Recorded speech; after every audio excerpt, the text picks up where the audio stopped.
lalawigan at maging sa lungsod ng Calapan. Ihatid sa iyo ni Mr. Joey Atuel tuwing Luwebes, alas 9 hanggang alas 10 ng umaga ang mga tunay na balita, pagtatalakay sa mga napapanahong mga issue ng bayan, pagbibigay daan sa mga panawagan bilang paglilingkod sa bayan. Ito po ang programang laging maasahan. Laging maasahan. Subaybayan ang laging maasahan. Inihatid sa iyo ang laging maasahan, ang programang laging maasahan. Laging maasahan. Ang programang itong inyong maasahan sa pagbibigay ng tamang impormasyon at mga balita mula sa ating bansa, sa rehiyon, lalawigan at maging sa lungsod ng Calapan.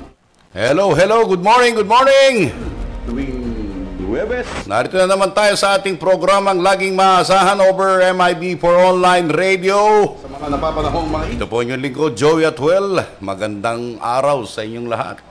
bilang paglilingkod. Ito na naman, medyo mainit na naman. Programang laging Good morning sa ating kaibigang Mayor Lito Malabanan ng LGU Victoria. Good morning sa kanyang staff, kay Double J, kay Joy Aquino, at kay JR Torres ng Office of the Mayor. Good morning dyan sa Victoria.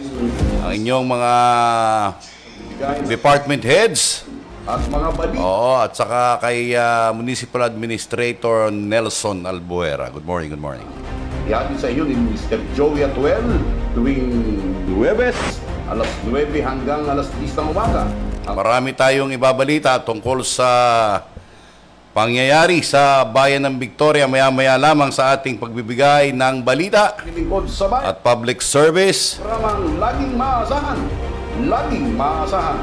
Subaybayan ang laging maasahan. Good morning din kay Mayor Jennifer Mindanao Cruz, Laging known as Mayor Ina Alegre ng LGU Pola. Good morning. ng tamang impormasyon at mga balita mula sa ating Of course, sa ating kaibigang Direktor Sherwin Agarap ng Pinamalayan,